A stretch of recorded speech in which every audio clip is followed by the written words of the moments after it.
Hey, this is one class you don't want to cut. Networking 101.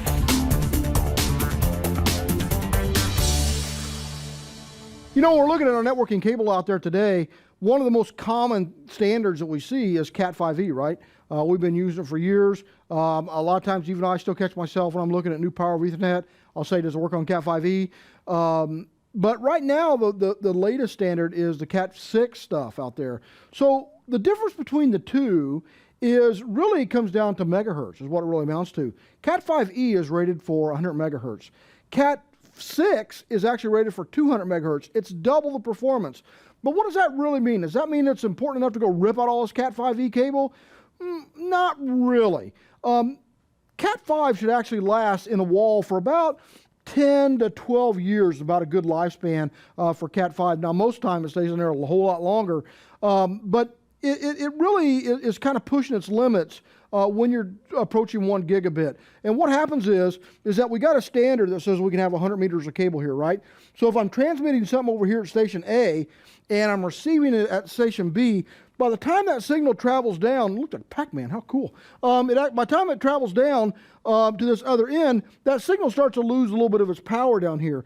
And what we have in these twisted pair wires is they kind of bleed over. They kind of talk. You could hear that talk kind of bleed over from one pair of wires to the other, and we call that crosstalk.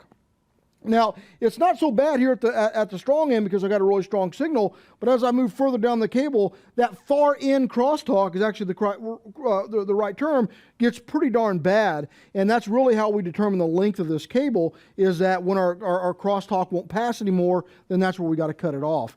CAT6, being that 200 megahertz, it actually is going to give you a lot better resolution. You're going to have a lot higher signal to noise ratio, so you don't have a lot of those crosstalk issues at the far end when you start transmitting and running at higher speeds, 10 gigabit, 40 gigabit. Well, 40 gigabit's not rated on copper yet, but you never know. The 10 gigabit certainly stuff is, and I definitely would recommend going CAT6 on that. But there's a couple things that kind of concern me when people talk about this.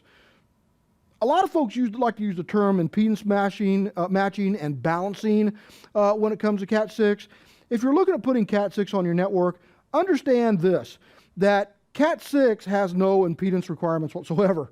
You can't impedance match it because there's not anything in the standard that says what you line that up to. Also, when it comes to balancing out a cable, electrically balancing that cable, what the most important thing that you need to make sure is that your lines are all twisted, that the inside of that cable, that the copper wire is all twisted at the same rate, at the same length, and at the same twist per inch. That's how it's actually rated, and that's how they electrically balance that stuff, is that it's all twisted at the same length all the way up and down that cable, and then it's electrically balanced. Don't pay extra for somebody to say they got to do that and tune it. That's just silly. That's impossible. That's done when it's manufactured, and it's definitely important to look at.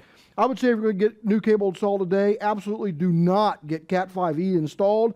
Pay the extra premium, it's about 20% extra, and go with the CAT6. It's going to provide you a lot better performance and a lot better life. Also, I know that if you've messed with CAT6 before, you've probably felt that it's really stiff and it's rigid. Back when we first started making CAT6, we had to put a spline down there so we could separate the pairs, so we could actually keep that crosstalk I talked about here down at 200 megahertz. Well, we found out by actually adding more twist to the line, we could keep that down without making the cable so stiff. So if you've kind of backed away from it because it's really stiff, check it out again because it's definitely a lot better. That is the most important thing to remember about CAT5E and CAT6. Lot better resolution, lot better bandwidth. If you're going to install new stuff, definitely make sure it's always CAT6.